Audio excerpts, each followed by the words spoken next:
This is a video for my skeptical friends out there, and I want you to know that there's biblical warrant for your skepticism.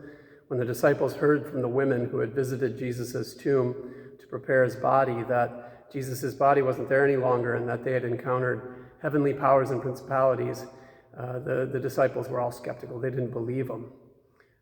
Sometime later, Jesus appeared to the disciples, but Thomas wasn't there. And Thomas said, "I'm not going to believe until I see it for myself."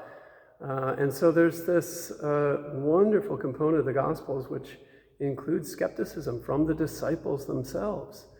But Peter was a little bit different. Peter was willing to go investigate. When the women told him about the empty tomb, Peter went to the tomb himself to investigate. And that's what I want you to do. I want you to look at the history of this. I want you to consider why it is that the early church believed that Jesus was risen from the grave. Almost all scholars believe that they're in agreement that the disciples believed they had seen and experienced the risen Jesus in some powerful, special ways.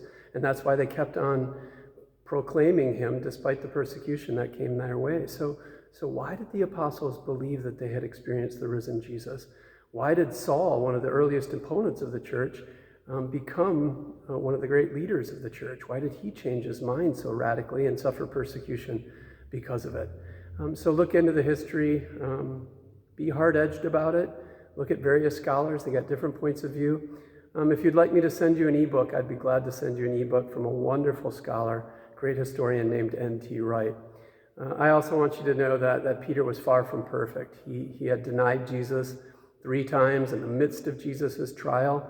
But the difference between Peter and Judas was that Judas didn't fully realize or understand the full mercy and amazing love of God. And so Peter felt bad, on the other hand, about his denying Jesus. And I think that we should feel bad as well about denying the heavenly, moral, spiritual realities in which we live, move, and have our being.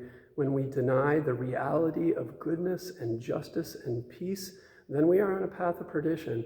But when we feel bad about denying these things and rejecting them and not believing in them, then the mercy and the love of God are poured out upon us, and our lives are made new.